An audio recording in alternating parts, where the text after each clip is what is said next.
क्या नाम बदल के नाम बनाने की कोशिश करने की बीमारी अमेरिका तक भी पहुंच गई है? क्यों अमेरिका एक नाम बदल रहा है और उसमें से हिंद शब्द हटा रहा है, इंडो शब्द हटा रहा है? इसके बारे में आज बात करेंगे। बात इस पर भी कि जापान की प्रधानमंत्री जब भारत आ रही हैं तो ये इतना बड़ा सामरिक दृष्टि से, कूटनीतिक दृष्टि से इतना बड़ा वाकया क्यों है? शिंजो अबे ने भारत की संसद में दो समंदरों के संगम की वो कौन सी बात कही थी जिससे अमेरिका तो कुछ पीछे हटता नज़र आ रहा है लेकिन भारत और जापान नहीं। बात ये भी समझने की है कि जब ट्रंप प्रशासन में पहली मर्तबा ये ऐलान हुआ था, जिसके बारे में आपको विस्तार से बताऊंगा, तब हमारे यहाँ के कुछ विशेषज्ञ क्या कह रहे थे और अब ठीक उसके उलट बात क्यों कही जा रही है। दरअसल अमेरिका ने अपनी एक बड़ी मिलिट्री कमान का नाम इंडो पैसिफिक से बदलकर वापस पैसिफिक कमांड कर दिया है। लोगों ने कहा नाम बदलने की सियासत है, पर कहानी कुछ और है। कुछ सवाल हैं। क्या इंडो पैसिफिक की पूरी सोच अमेरिका के भरोसे चलती है या इसकी जड़ कहीं ज़्यादा गहरी है? भारत हर बार इस उलझन में क्यों पड़ जाता है कि वो अमेरिका उसके साथ है या नहीं? सी राजा मोहन अपनी ओपेड में, अपने लेख में इन्हीं सवालों के जवाब दे रहे हैं। इंडियन एक्सप्रेस के कंट्रीब्यूटिंग एडिटर हैं और उनकी बातों को हम आप तक पहुंचा रहे हैं वैचारिकी नाम के इंडियन एक्सप्रेस हिंदी के इस खास कार्यक्रम में। इससे पहले कि मैं सी राजा मोहन के तर्क आप तक पहुंचाऊं, लोगों को खास तौर पर जो तैयारी कर रहे हैं, जिनकी सामरिक मामलों में दिलचस्पी है, ज़रूर बताएं कि अब इंडियन एक्सप्रेस के बेस्ट आर्टिकल्स हिंदुस्तानी ज़बान में और वीडियो में उपलब्ध हैं इंडियन एक्सप्रेस हिंदी पर। बताएं, साझा करें, कमेंट बॉक्स में अपनी राय दें और अगर सब्सक्राइब नहीं किया, लाइक नहीं किया है तो वो भी ज़रूर कर लें।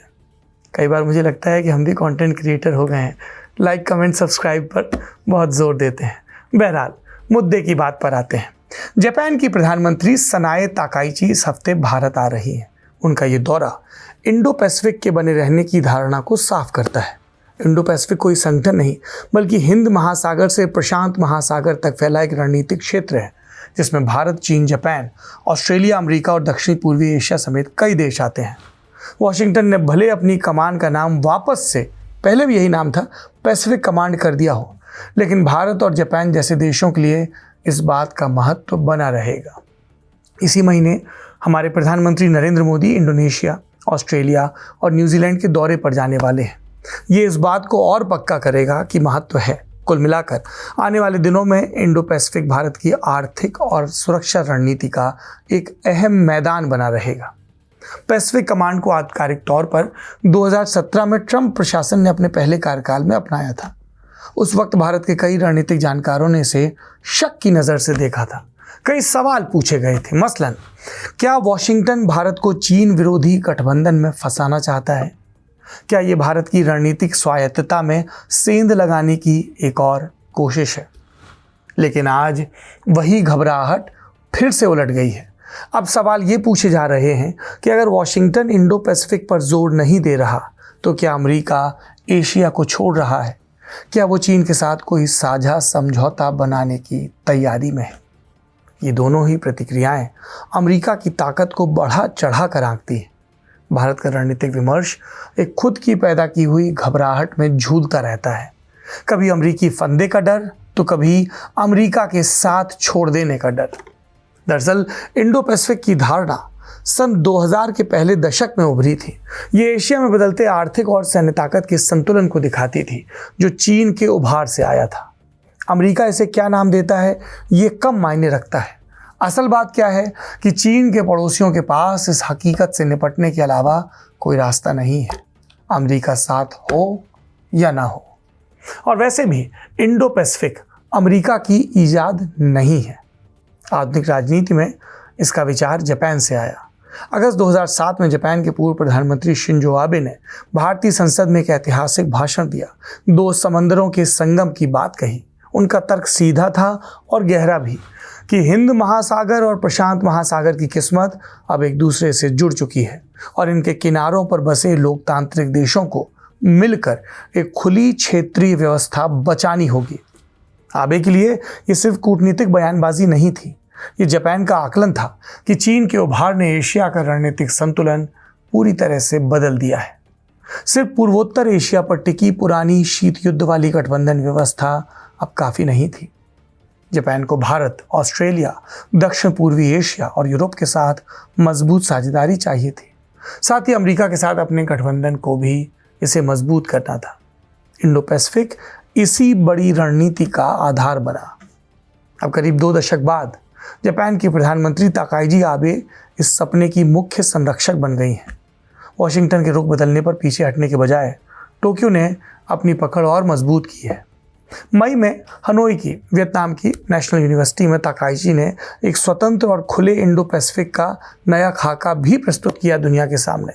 उन्होंने अमेरिकी नीति में बदलाव के बावजूद इस धारणा को फिर से सही ठहराया और इस नए खाके में कुछ बातों पर नए सिरे से जोर भी दिया गया। मजबूत सप्लाई चेन, अहम खनिज, आर्थिक सुरक्षा, समुद्री सहयोग और पूरे क्षेत्र में बेहतर साझेदारी। जापान की साख सिर्फ उसकी कूटनीति पर नहीं टिकी है, वो घर के अंदर हो रहे बड़े बदलावों पर भी टिकी है। ताकाइची के दौर में टोक्यो ने सेकेंड वर्ल्ड वॉर के बाद से अपनी रक्षा क्षमता का सबसे बड़ा विस्तार किया है। रक्षा खर्च तय समय से पहले ही जीडीपी के 2% के पार चला गया। जापान अब डिफेंस के मोर्चे पर अपनी ताकत बढ़ाने के लिए कई अहम कदम उठा रहा है। जैसे वो लंबी दूरी तक मार करने वाली क्षमताएं तैनात कर रहा है। इसमें टॉमहॉक क्रूज मिसाइलें और लंबी मारक क्षमता वाली स्वदेशी मिसाइलें भी शामिल हैं। अपनी समुद्री सेना को नए सिरे से गठित कर रहा है। अपनी अंतरिक्ष की क्षमता को भी बढ़ा रहा है। साझेदारों के साथ रक्षा और औद्योगिक सहयोग को मजबूत कर रहा है। ऑस्ट्रेलिया, दक्षिणी कोरिया, फिलीपींस और भारत के साथ नए सिक्योरिटी नेटवर्क भी बिल्ड कर रहा है जापान। टोक्यो का संदेश साफ है। एक स्थिर इंडो पैसिफिक के लिए जापान को खुद एक मजबूत रणनीतिक ताकत बनना होगा, ना कि अमेरिका पर निर्भर रहने वाला एक साथी। ताकाइची के इस दौरे के नतीजे भी इसी रणनीति को दिखाएंगे। जापानी अधिकारियों के मुताबिक टोक्यो और दिल्ली आर्थिक सुरक्षा पर एक साझा घोषणा पत्र तैयार कर रहे हैं।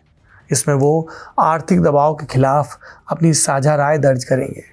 दोनों पक्ष कुछ अहम क्षेत्र तय करेंगे, सेमीकंडक्टर और इम्पॉर्टेंट मिनरल्स से लेकर क्लीन एनर्जी तक, और ये तय करेंगे कि जब कोई इकोनॉमिक प्रेशर डाला जाए तो मिलकर जवाब दें। वैसे दिलचस्प बात यह है कि इंडो पैसिफिक के विचार की सबसे बड़ी पुष्टि शायद खुद चीन से ही आती है।